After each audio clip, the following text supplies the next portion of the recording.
Dan kita ke informasi lain, Saudara. Politisi senior Arsul Sani dilantik sebagai Hakim Mahkamah Konstitusi di Istana Negara pada hari ini. Arsul Sani menggantikan Hakim Konstitusi Wahiduddin Adams yang memasuki masa pensiun.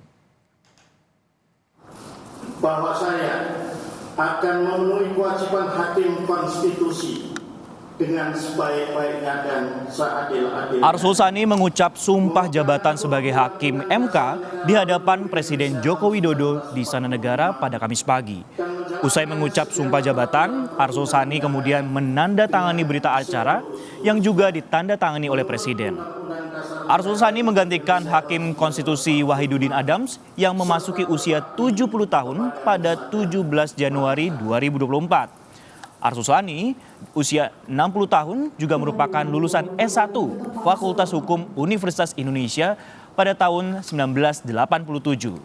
Ia juga kemudian melanjutkan pendidikannya dengan mengambil ilmu komunikasi Stikom di London School of Public Relations pada 2007 dan pada 2011 Arsul juga mengambil pendidikan Justice and Policy di Glasgow Caledonian University, Inggris.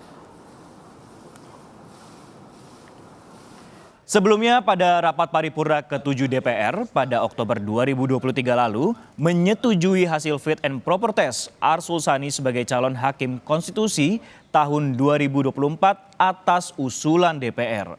Setelah terpilih menjadi Hakim MK, Arsul Sani juga menyatakan siap mundur dari keanggotaan partai politik serta sebagai pimpinan MPR maupun anggota DPR. Sudah ada jurnalis Kompas TV Alfania Rizky di Istana Negara Jakarta. Alfa, selamat siang. Setelah dilantik sebagai Hakim MK, apa tanggapan Arsul Sani soal kepercayaan publik terhadap Mahkamah Konstitusi yang kian merosot akibat pelanggaran etik beberapa waktu lalu? Selamat siang Francisco dan juga saudara. Terkait dengan kepercayaan publik terhadap Mahkamah Konstitusi, ini menjadi bahasan utama dari Hakim Konstitusi Arsul Sani ketika tadi kami awak media mencoba bertanya beberapa hal. Ia berbicara soal imparsial, berbicara soal independensi dan juga netralitas Hakim Konstitusi yang juga menjadi pertanyaan publik pasca putusan MK terkait dengan batas usia Capres-Cawapres yang kala itu dipimpin oleh atau diketuai oleh Anwar Usman.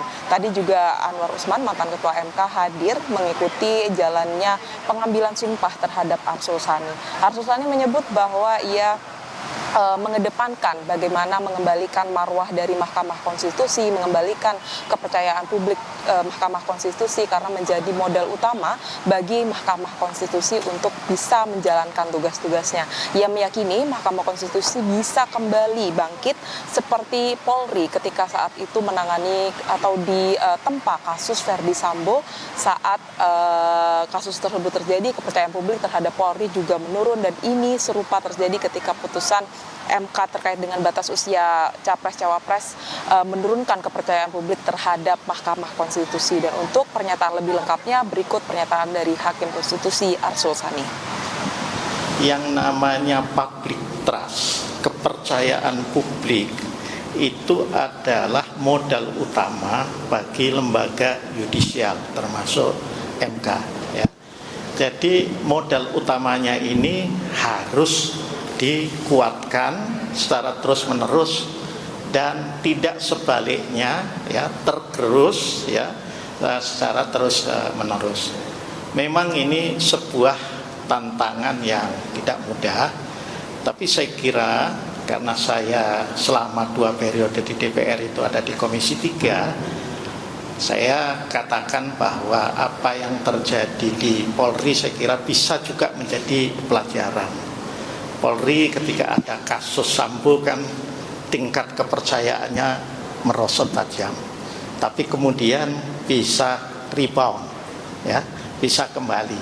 Saya yakin dengan semangat kebersamaan, kekompakan para yang mulia Hakim Mahkamah Konstitusi di bawah pimpinan yang mulia Dr. Soehartoyo. mengembalikan kepercayaan publik terhadap MK tentu saja berbanding lurus dengan netralitas dari Arsul Sani. Kita tahu ia merupakan politisi senior dari P3 dan juga pimpinan MPR dan anggota DPR. Terkait dengan status politiknya tersebut, Arsul Sani menyebutkan sudah mengundurkan diri dari MPR dan DPR sejak awal Desember 2023 kemarin. Ia juga memastikan terkait dengan status politiknya, baik itu di P3 maupun statusnya di kehakiman dan juga organisasi hakim, ia menyebutkan dirinya sudah mengundurkan diri untuk menjaga netralitasnya sebagai hakim konstitusi. Baik, terima kasih Alvania Rizky yang melaporkan langsung dari Istana Negara terkait masalah pelantikan Hakim MK Arsul Sani. Terima kasih Alva.